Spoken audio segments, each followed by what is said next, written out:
क्या आप भी कभी ऐसी परिस्थितियों में फंसे हैं जहां आपको समझ नहीं आ रहा कि क्या करें? जहां हर तरफ अंधेरा लगे और कोई राह दिखाई ना दे। यह डर, यह अनिश्चितता, यह मानवीय स्वभाव है। लेकिन कल्पना कीजिए, अगर आपको उस अंधेरे में एक ऐसा प्रकाश मिल जाए जो न सिर्फ आपको रास्ता दिखाए बल्कि आपके पूरे जीवन को रोशन कर दे। एक ऐसी आवाज़ जो आपको हर सवाल का जवाब दे सके, हर दुविधा को दूर कर सके। आज हम एक ऐसे ही दिव्य संवाद की गहराई में उतरने वाले हैं जो हजारों साल पहले एक युद्ध के मैदान में गूंजा था, लेकिन जिसकी गूंज आज भी हर उस व्यक्ति के दिल में सुनाई देती है जो जीवन के रणक्षेत्र में ज्ञान और शांति की तलाश में है।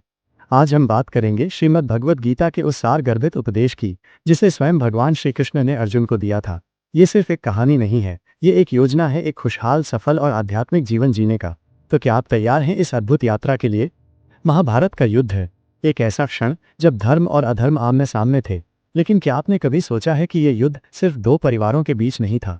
ये युद्ध हर उस इंसान के भीतर हर पल चलता रहता है जब उसे सही और गलत के बीच चुनाव करना होता है। अर्जुन एक महान योद्धा, अपने ही प्रियजनों के विरुद्ध लड़ने के लिए खड़े हैं।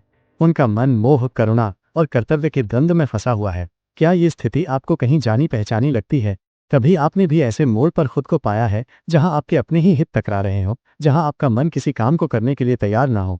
ठीक इसी मोड़ पर जब अर्जुन हथियार डाल देता है, जीवन के सबसे गहरे सत्य का उदय होता है।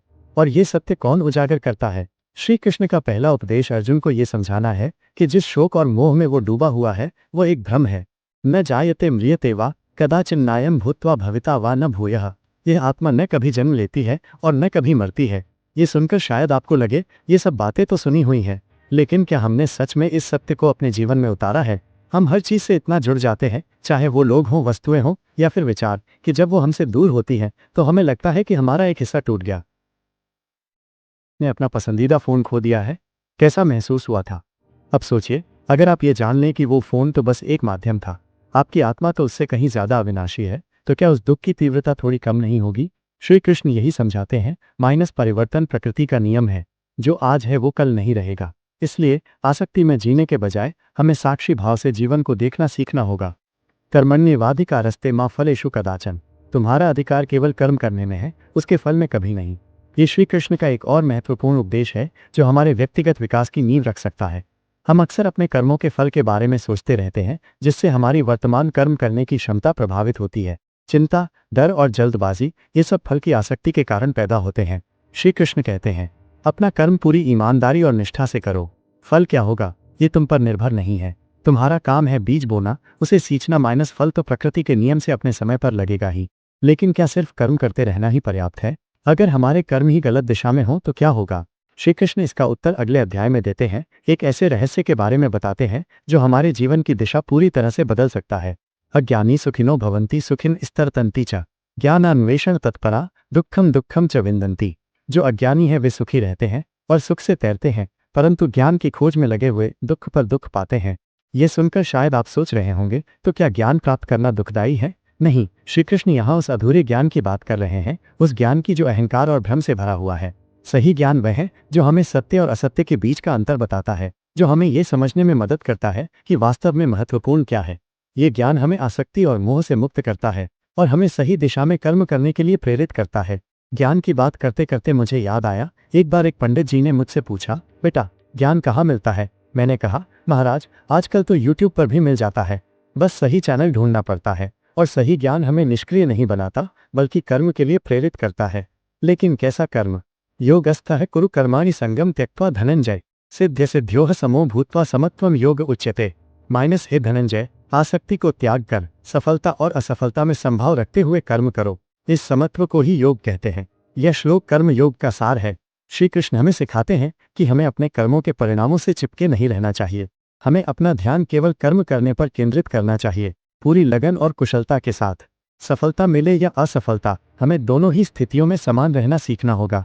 जब हम फल की चिंता छोड़ देते हैं तो हम अपने वर्तमान कर्म को और बेहतर तरीके से कर पाते हैं।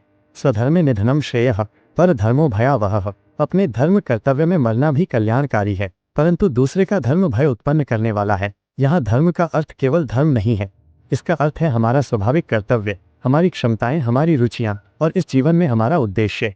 श्री कृष्ण कहते हैं कि हमें अपने स्वभाव के अनुसार कर्म करना चाहिए। जब हम दूसरों की नकल करने की कोशिश करते हैं या वो काम करते हैं जो हमारे स्वभाव के विपरीत है, तो हम तनाव और असंतोष का अनुभव करते हैं। इसके विपरीत जब हम अपने स्वाभाविक कर्मों को पहचान कर उन्हें पूरी निष्ठा से करते हैं तो हमें सच्ची खुशी और संतुष्टि मिलती है। जगाने वाला अंतः, लेकिन अपने धर्म को पहचानना इतना आसान भी नहीं है। कई बार हम भ्रमित हो जाते हैं, हमें समझ नहीं आता कि वास्तव में हमारा उद्देश्य क्या है। तो श्री कृष्ण इस भ्रम को कैसे दूर करते हैं। सर्वधर्मान् परित्यज्य मामेकं शरणं व्रज, अहम त्वा सर्व पापेभ्यो मोक्षयिष्यामि मा शुचः। माइनस सभी धर्मों को त्याग कर केवल मेरी शरण में आओ, मैं तुम्हें सभी पापों से मुक्त कर दूंगा, शोक मत करो। ये गीता का सबसे महत्वपूर्ण और शक्तिशाली श्लोकों में से एक है। यहाँ श्री कृष्ण सभी प्रकार के कर्मों और ज्ञान के मार्ग को समेटकर भक्ति के मार्ग को सर्वोच्च बताते हैं। भक्ति का अर्थ है भगवान के प्रति पूर्ण समर्पण और प्रेम। जब हम अहंकार को त्याग कर पूरी तरह से ईश्वर पर आश्रित हो जाते हैं तो उनकी कृपा हम पर बरसती है और हमें जीवन के हर बंधन से मुक्ति मिल जाती है। भावनात्मक उद्दीपन उत्साह। कल्पना कीजिए एक ऐसी शक्ति जो आपसे कहीं ज्यादा बड़ी है, जो आपसे अथाह प्रेम करती है और जो हर पल आपकी रक्षा करने के लिए तैयार है। क्या ये विचार ही आपको एक अद्भुत शांति और सुरक्षा का अनुभव नहीं कराता। गीता का उपदेश सिर्फ सुनने और पढ़ने के लिए नहीं है, यह जीने के लिए है। हर श्लोक एक ऐसा बीज है जिसे अगर हम अपने जीवन में बोएं तो वो ज्ञान, खुशी और आध्यात्मिक विकास का विशाल वृक्ष बन सकता है। चाहे आपकी उम्र कोई भी हो, आपकी परिस्थितियां कैसी भी हों, गीता का ज्ञान आपको सही राह दिखा सकता है। ये आपको सिखाता है कि कैसे चुनौतियों का सामना करना है, कैसे दुखों को सहना है और कैसे जीवन के हर पल में शांति और आनंद को ढूंढना है। तात्कालिकता। यह ज्ञान अनमोल है और ये आपके लिए उपलब्ध है अभी। बस आपको इसे अपने जीवन में उतारने का संकल्प लेना होगा।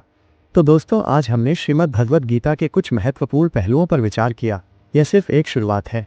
गीता का ज्ञान इतना गहरा और विस्तृत है कि हर बार जब आप इसे पढ़ते हैं तो आपको एक नया विचार मिलता है। अगर आप भगवद गीता के ऐसे ही और गहरे रहस्यों को जानना चाहते हैं तो स्क्रीन पर आ रहे इस वीडियो को जरूर देखें। भगवद गीता का अनोखा श्लोक। ये वीडियो आपको गीता के एक ऐसे अद्भुत श्लोक के बारे में बताएगा जो आपकी सोच को पूरी तरह से बदल देगा। चैनल को सब्सक्राइब करना और बेल आइकन दबाना न भूलें ताकि आपको हमारे आने वाले सभी ज्ञानवर्धक वीडियोस की नोटिफिकेशन मिलती रहे। अपने विचार और प्रश्न कमेंट सेक्शन में जरूर बताएं। जल्द ही मिलते हैं।